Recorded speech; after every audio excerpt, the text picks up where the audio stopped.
Hello दोस्तों, स्वागत है आपका मेरे एक और नए वीडियो में। तो आज हम बात करेंगे इंग्लिश हमारे लिए क्यों ज़रूरी, क्यों हर भारतीय के लिए इंग्लिश सीखना इतना ज़रूरी हो गया है। हमारे देश में हर भारतीय जो है इंग्लिश सीखना चाहता है। देखिए, इंग्लिश एक ग्लोबल लैंग्वेज है। इंग्लिश पूरी दुनिया में बोले जाने वाली भाषा है। इंग्लिश पूरी दुनिया में सबसे ज़्यादा बोले जाने वाली भाषा भी है, जैसे कि यूके, यूएस, कनाडा और आपका ऑस्ट्रेलिया, जर्मनी, फ्रांस, बहुत से देशों में इंग्लिश बोली जाती है और आसानी से समझी भी जाती है। तो इसीलिए हमारे लिए इंग्लिश सीखना बहुत ज़रूरी हो जाता है। मान लीजिए आपको इंटरनेशनल आपको ट्रैवल करना है, आपको किसी दूसरे देश में जाना है। अब भाई हिंदी में तो आप बात करोगे नहीं, क्योंकि उसे हिंदी नहीं आती उसे इंग्लिश ही है, तो वो इंग्लिश में कम्युनिकेट करेगा। तो इसलिए भी आपको इंग्लिश आनी चाहिए। कहीं ना कहीं देखा जाए, इंग्लिश हमारे लिए आज के समय में बहुत ही ज़रूरी भाषा बन गई है। इंग्लिश एक ऐसी लैंग्वेज भी बन जाती है जो कि पूरी दुनिया को आपस में जोड़ने में मदद करती है। यहाँ तक कि हमारे पूरे भारत को यूनाइटेड करने में, जोड़ने में भी काफ़ी सहायता प्रदान करती है। हमारे देश का जो पूरा एजुकेशन सिस्टम है वो इंग्लिश पर ही आधारित है। जैसे कि आपका सीबीएसई बोर्ड हो गया, आईसीएसई बोर्ड हो गया, यहाँ तक कि हिंदी मीडियम बोर्ड में भी आपको बहुत ज़्यादा इंग्लिश सिखाई जाती है। यहाँ तक कि आपको अगर भारत में भी ट्रैवल करना है, जैसे कि आपको कर्नाटक जाना है, तमिलनाडु जाना है, तो जैसे कि आपका कर्नाटक में कन्नड़ बोली जाती है, तमिलनाडु में तमिल बोली जाती है, केरला में आपको मलयालम बोली जाती है। तो आपको भारत में ही घूमना है तब भी आपको इंग्लिश सीखनी पड़ेगी, क्योंकि आपको इन राज्यों में कम्युनिकेट करने के लिए आपको इंग्लिश की बहुत ज़्यादा ज़रूरत पड़ती है। आप हिंदी में तो कर नहीं सकते।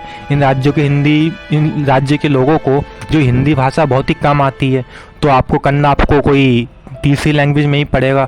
तो वो इंग्लिश एक ऐसी भाषा बनती है जिससे हम अपने देश के जो राज्य हैं उनके लोगों से ईजिली हम खुद को कनेक्ट कर पाते हैं, खुद ईजिली जो है खुद बहुत ही अच्छे से कम्युनिकेट कर जाते हैं।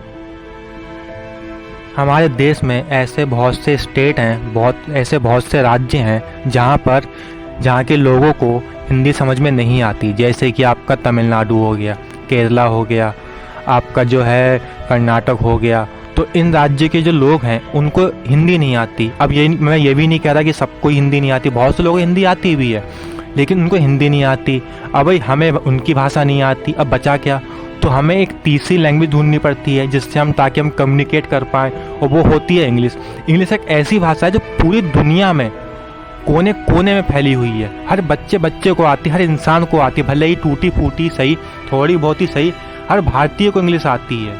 और इसीलिए ताकि हम अपने देश के लोगों से कम्युनिकेट कर पाएँ, खुद को कनेक्ट कर पाएँ, ताकि अपने देश में ही हम इधर से उधर जा पाएँ, ट्रैवल कर पाएँ, इसीलिए भी इंग्लिश सीखना बहुत ज़रूरी बन जाता है। और ये एक ऐसी भाषा भी है जो पूरे भारत को यूनाइटेड रखने में भी मदद करती है।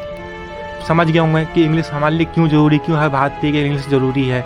इसीलिए हर भारतीय इंग्लिश सीखना चाहता है। और इसका एक कारण और भी है। और अगर आपको किसी मल्टीनेशनल कंपनी में नौकरी करना है, जॉब करना है, जैसे कि आपका गूगल, फेसबुक, अमेज़ॉन और आपका जो टेस्ला जैसी जो कंपनियां हैं, जो बड़ी बड़ी कंपनियां हैं, अगर आपको इसमें नौकरी करना है, जॉब करना है, तो अभी आपको इंग्लिश सीखना ही पड़ेगा। बिना इंग्लिश सीखे आपको बड़ी कंपनियों में नौकरी नहीं मिलेगी। और अगर नौकरी मिल भी जाती बिना इंग्लिश सीखे, तो आपको सैलरी कम मिलेगी। 8,000 10,000 रुपये में आप क्या करोगे? इतनी कम सैलरी रहेगी। लेकिन अगर आपको इंग्लिश आती है तो आपको महीने की 1 लाख रुपये वाली जॉब भी आपको इजीली मिल सकती है। अगर आप बेंगलोर जाके ढूंढोगे, अगर आपको इंग्लिश आती है, तो आपको इजीली 50-60 हज़ार रुपये की जॉब मिल जाएगी। यहाँ तक कि अगर आपको बिजनेस भी करना है, अगर आपको खुद का स्टार्टअप भी खोलना है, तो उसके लिए भी आपको इंग्लिश आनी चाहिए, बहुत ज़रूरी बन जाता है। भाई बिना इंग्लिश के तो आप बिज़नेस करना आपके नेक्स्ट टू इम्पॉसिबल है। कई लोग कर भी लेते हैं, लेकिन अगर आपको बिज़नेस को बढ़ाना है, अगर आपको अपने बिज़नेस को एक कंपनी में बनाना है, तो उसके लिए भी इंग्लिश सीखना बहुत ज़रूरी बन जाता है। यानी कि अगर हर तरफ से देखा जाए तो इंग्लिश हमारे लिए बहुत ज़रूरी भाषा बन गई है। वैसे अगर देखा जाए तो हमारे देश के लिए एक शर्म की बात यह भी है कि हमारे देश को 1947 में आज़ादी मिल गई थी, लेकिन उसके बाद भी हम अंग्रेज़ों की जो भाषा है, जो लैंग्वेज, उसका हम इस्तेमाल कर रहे हैं। हम अपने देश में कोई नेशनल लैंग्वेज को बना ही नहीं पाए। अब आप सोच रहे होंगे, क्या हमारे देश में कोई नेशनल भाषा नहीं है? जी नहीं, हमारे देश में कोई भी नेशनल लैंग्वेज है ही नहीं। हमारे देश के संविधान में, हमारे देश के कॉन्स्टिट्यूशन में नेशनल भाषा का, नेशनल लैंग्वेज को जिक्र किया ही नहीं गया है। हमारे देश में सिर्फ 2 ही भाषाएं हैं जो कि ऑफिशियल लैंग्वेज में कंसिडर की जाती हैं, वो है इंग्लिश और दूसरी है हिंदी।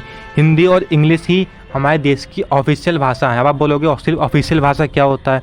ऑफिशियल भाषा यानी कि ऑफिशियल लैंग्वेज एक ऐसी लैंग्वेज होती है जो सरकारी कामकाजों में इस्तेमाल की जाती है, यानी कि इंग्लिश जो है सरकारी कामकाजों में इस्तेमाल की जाने वाली भाषा बन चुकी है इस समय, और बहुत पहले से ही बनी आ रही है।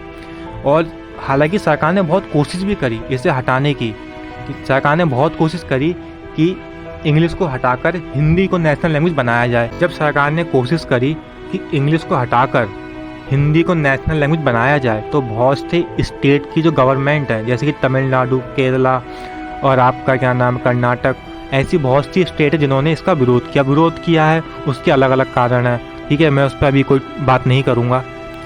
इस वजह से जो है हमारे देश की सरकार जो है इंग्लिश को हटाने में असफल रही और वो ऐसा कर ना पाई। अगर हमारे देश में आपको कोई भी सरकारी नौकरी भी अगर आपको करनी है, अगर आपको अच्छी जॉब भी लेनी, तो उसके लिए भी आपको इंग्लिश सीखना बहुत ज़रूरी है। बिना इंग्लिश सीखे आपको कोई अच्छी जॉब भी नहीं देगा, और जॉब दे भी देगा तो आपको, मैंने पहले ही बता दिया, उसमें आपको अच्छी सैलरी नहीं मिलेगी। इसीलिए हर भारतीय इंग्लिश सीखना चाहता है, इसीलिए आज भी हर भारतीय इंग्लिश सीखने के लिए मोटा पैसा खर्च कर रहा है बड़ी बड़ी इंस्टीट्यूट में, बड़े बड़े कोचिंग सेंटर में। इसीलिए आज भी हमारे देश में इंग्लिश बहुत ही ज़्यादा सीखी जा रही है। तो आई होप आप समझ गए होंगे कि इंग्लिश हमारे लिए इतनी क्यों ज़रूरी है। तो आपको अगर ये वीडियो अच्छा लगा तो प्लीज़ इस वीडियो को शेयर करें, लाइक करें, सब्सक्राइब करें और मुझे सपोर्ट करें, और कमेंट करके बताएं वीडियो कैसा लगा। अरे मेरी वीडियो में कोई भी आपको गलती नज़र आती है तो प्लीज़ कमेंट करके बताएं कि मेरी वीडियो में क्या गलती थी और मैं कैसे अपनी गलतियों को सुधार सकूँ। तो बस आज के लिए इतना ही, तब तक के लिए जय हिंद, जय Bharat, thank you. Please support करते रहिए, धन्यवाद।